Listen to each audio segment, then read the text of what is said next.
आइए हमारे साथ कार्यक्रम में हो रहे हैं शामिल सिद्धार्थ जी। उससे पहले जल्दी से बता दें आज की 3 लिस्टिंग। 3 ही है ना? नहीं, एक है, माफ कीजिए, लिस्टिंग एक है, आईपीओ 3 खुले। हाँ, लिस्टिंग एक है आज की, एक मात्र लिस्टिंग, और वो है वीएमएस टीएमटी। ओह, हमारा अनुमान ठीक था। 105 से 110 के बीच में लिस्टिंग होती हुई दिख रही है। 99 रुपये की इश्यू प्राइस, और सोचो जो इश्यू 102 गुना पर है वो भी नहीं लिस्ट होता आजकल। तो क्या ज़माना आ गया, वो अनाप शराब लिस्टिंग के once upon a time type हो गए। अब बड़ी दिक्कत क्या है नेहा जी, इसमें एक ही इसमें रहेगा 5% का सर्किट। तो आज के लिए मुझे लगता है 110 रुपये के आसपास जाके अगर ऊपर जाना भी तो वहीं पर सेटल हो जाएगा।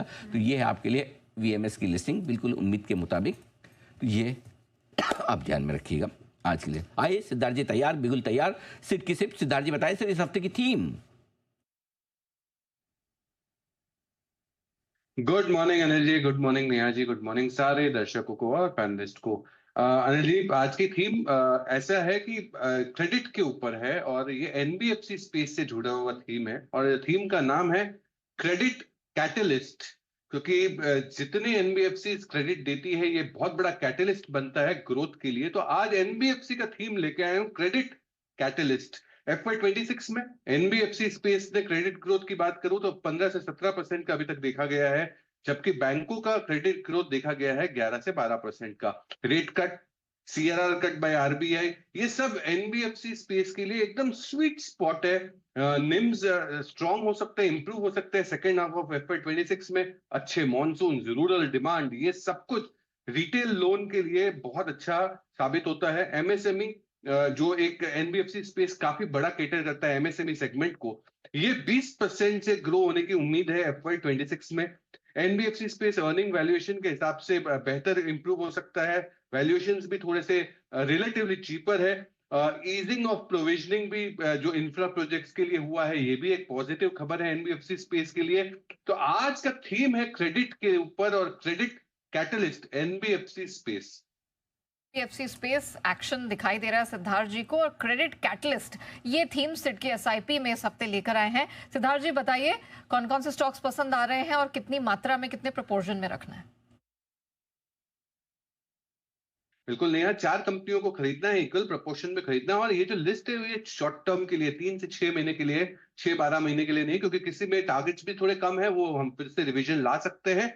तो पहली कंपनी होगी केपरी ग्लोबल। केपरी ग्लोबल जिसका टारगेट आपको रखना है 210 रुपए का, 210 का, जून 2025 में। डिस्क्लेमर हम रेकमेंड करते आ रहे हैं। MSME, affordable housing, gold loans, ये सब सेगमेंट में बहुत अग्रेसिव है ये कंपनी। 81% एयूएम इनका रिटेल सेगमेंट से है।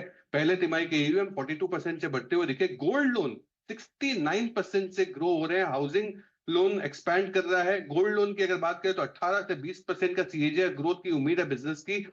Micro cap, micro lap loan against property, जो छोटी प्रॉपर्टीज होती है, माइक्रो लैप, रूफटॉप सोलर, ये सब जो नए सेगमेंट है इसमें ये कंपनी एंटर कर रही है। ये नए प्रोडक्ट्स है इनके लिए। ओवरऑल 29% के सीएजीआर से ग्रो हो सकता है केपरी ग्लोबल। दूसरी कंपनी क्रेडिट कैटलिस्ट में पूना वाला फिनकॉप। पूना वाला फिनकॉप जहां पे आपको टारगेट रखना है 555 का, 555 का, दिसंबर 2022 विद डिस्क्लेमर हम रेकमेंड करते आ रहे हैं। MSME financing, loan against property, vehicle loan, ये सेगमेंट्स में ज्यादातर ये शामिल है। रिटर्न ऑन एसेट्स 2% के आसपास है।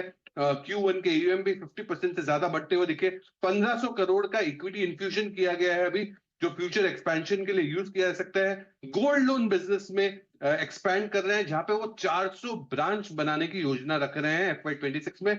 और एयूएम 44% के सीएजीआर से ग्रो हो सकता है पूना वाला फिनकॉप। तीसरी company Chola finance, Chola invest and finance, target 1730 का, 1730 का विद डिस्क्लेमर दिसंबर 22 से हम रेकमेंड करते आ रहे हैं। Semi urban, semi rural segment में ही ज्यादा है। और प्लस व्हीकल फाइनेंस इनका मेन स्टे ऑफ बिजनेस है। रिटर्न ऑन एसेट्स 2.5% के करीब अगर FY28 का अनुमान के देखा जाए। व्हीकल फाइनेंस स्ट्रॉन्ग बूस्ट ले सकता है, बिकॉज जीएसटी के कट जो व्हीकल में आए हैं ये बहुत फायदेमंद हो सकता है। निम्स, मार्जिन इंप्रूव हो सकते हैं। एयूएम ग्रोथ हो सकता है आने वाले टाइम में। तो ये होगी तीसरी company Chola invest and finance. चौथी और अंतिम कंपनी क्रेडिट कैटलिस्ट में M&M finance, Mahindra and Mahindra finance, target 320 रुपए का, 320 का, ये भी हम दिसंबर 22 से रेकमेंड करते आ रहे हैं विद डिस्क्लेमर। ये financing of car, tractors, commercial vehicle, construction equipment, ये सारे सेगमेंट में ये मौजूद है। पहले तिमाही के जो ट्रैक्टर्स लेंडिंग ग्रोथ है वो 2.1% से 21% से देखी गई। ग्रॉस लोन बुक 15% से ग्रो हो रहे हैं और overall rural optimism, strong monsoon इनके लिए बहुत ही फायदेमंद साबित हो सकता है। तो हम उम्मीद कर रहे हैं लोन ग्रोथ 15% के सीए जैसे ग्रो हो सकता है। ये माहौल में जहां पे RBI, global banks, global central banks rate cut कर रही है, आरबीआई भी कर सकती है आने वाले टाइम में।